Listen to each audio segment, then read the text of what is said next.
탁월한 CG로 예고편부터 놀라움을 선사했던 라이언킹이지만 그것이 전부였습니다. CG의 기술력이라면 전 세계에서 가장 뛰어나다고 해도 손색이 없을 디즈니는 이번에도 놀라운 모습을 보여줍니다. 영화 속 동물들이 CG라는 것이 믿기 어려울 정도였고 실제 배경인 헬스게이트의 모습을 그대로 재현하였습니다. 그러한 이유로 영화 초반에 등장하는 시퀀스는 마치 자연 다큐멘터리를 보는 느낌이었고 아이맥스와 같이 화질 특화관에서 본다면 더더욱 감명 깊은 영화가 될 것입니다. 하지만 이런 점이 단점이 될 것이라고는 생각하지 못했습니다. 동물들의 표현은 좋지만 이런 동물 캐릭터의 클로즈업에서 약간 어색함이 느껴집니다. 이는 동물들의 표정 변화가 거의 없기 때문입니다.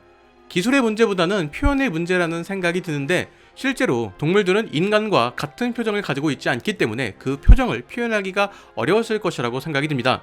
그리고 동물의 모습으로 사람의 입모양을 보여주는 것도 살짝 어색하다는 생각이 들었습니다. 이런 점이 불쾌한 골짜기처럼 라이온킹에 등장하는 동물들에게도 느껴지는 것이라고 생각해봅니다. 물론 CG만의 문제는 아닙니다. 영화의 스토리는 원작을 그대로 가지고 왔습니다. 원작의 스토리를 생각해본다면 스토리가 매력적이라고 생각하지는 않습니다.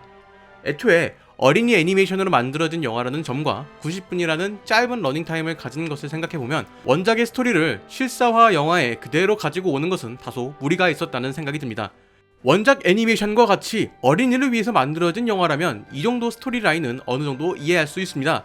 하지만 그동안 디즈니는 어른이 봐도 괜찮을 영화를 만들어왔다는 점에서 이번 라이언킹은 다소 실망스럽게 느껴질 수도 있습니다.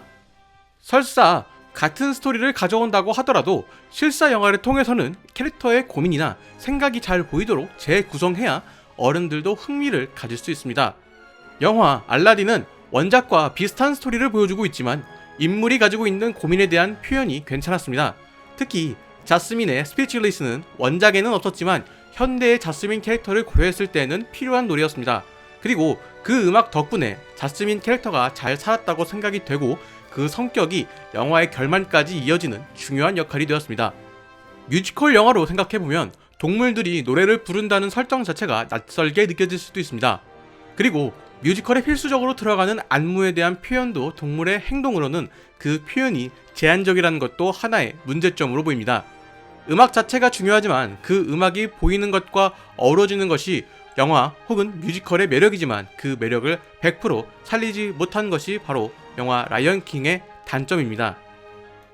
같은 감독이 만들었던 정글북에서는 사람인 모글리가 주인공이라는 점을 생각해보면 그의 표정이나 행동이 상당히 중요해집니다.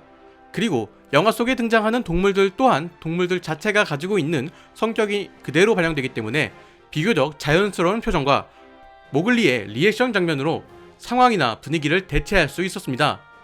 그런 면에서 아직까지는 사람이 등장하지 않는 실사 영화는 어려운 것인가 라는 생각이 들었습니다.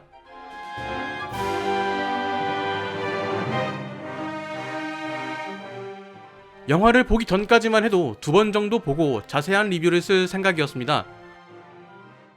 첫 관람이 용산 IMAX 3D였기 때문에 3D 영화를 통해서는 보이지 않는 CG의 디테일을 2D 영화로 다시 한번 볼 생각을 가지고 있었습니다. CG의 디테일도 중요하지만 영화 자체에 흥미가 생기지 않아서 다시 볼 자신이 없어졌습니다. 다시 본다면 저는 아마 졸았을 것입니다. 여러 부분에서 부족하다고 느꼈던 탓인지 OST에 신경을 썼다는 느낌이 들었습니다. 날라의 목소리 연기에 비욘세를 캐스팅한 것도 영화 속 OST에 힘을 보태기 위한 노력으로 느꼈습니다. 하지만 이마저도 여의치 않은 것 같습니다. 영화 속 비욘세의 노래는 뮤지컬이라기보다는 팝의 느낌이 강하게 들었습니다. 영화와 안 어울린다는 생각이 들었습니다. 아프리카 초원과 사막을 배경으로 하는 영화에서 R&B 소울은 어울리지 않는 것 같습니다. 이는 취향 차이일 수도 있으나 OST가 영화를 살린다는 느낌은 안 들었습니다. 그래도 용산 IMAX의 1.43대 비율을 볼 수 있다는 것에 만족하려고 했습니다. 하지만 이 부분도 크게 추천하고 싶지는 않습니다.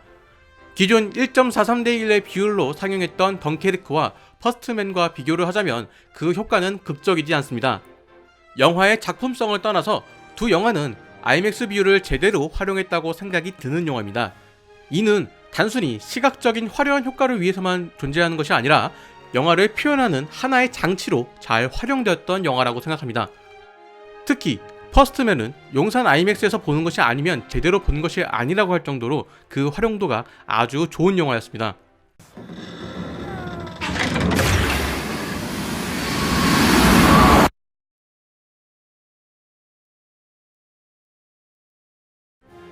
영화 라이언 킹은 뮤지컬 시퀀스에 도입하게 되면 풀 IMAX 사이즈로 비율이 변하게 됩니다. 하지만 이 효과 자체가 극적이지 않아서 굳이 용산 IMAX를 고집할 이유는 없다고 생각합니다. 라이언 킹의 장점을 하나만 짧게 이야기하자면 푼바와 티몬의 케미입니다.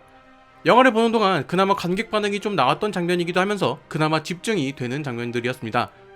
그 중에서도 저는 푼바가 가장 마음에 들었습니다. 이는 목소리 연기를 한 세스 로건의 힘이라고 생각됩니다. 마치 토이스토리 4에서 버니와 더키를 보는 것 같은 느낌이었습니다. 세스 로건은 개봉 예정인 롱샷이라는 영화에서도 아주 인상적인 모습을 보여주는데요. 시사회에서 롱샷을 보고 이 영화가 빨리 개봉되었으면 좋겠다라는 생각이 많이 들었습니다. 개봉하게 되면 이 영화에 대한 얘기를 다시 한번 나눠보도록 하겠습니다. 괜히 제가 다 아쉬워지는 영화입니다. 많은 기대를 하고 있었던 것과 더불어서 어릴 적 추억과도 맞닿아 있는 영화이기 때문에 더 아쉬움을 느끼게 되는 것 같습니다. 그리고 라이언 킹을 통해서 많은 이야기를 할 생각으로 영화를 보러 간 터라서 더더욱 실망했을 수도 있습니다. 물론 제가 실망했다고 여러분도 실망할 것이라고 생각하지는 않습니다.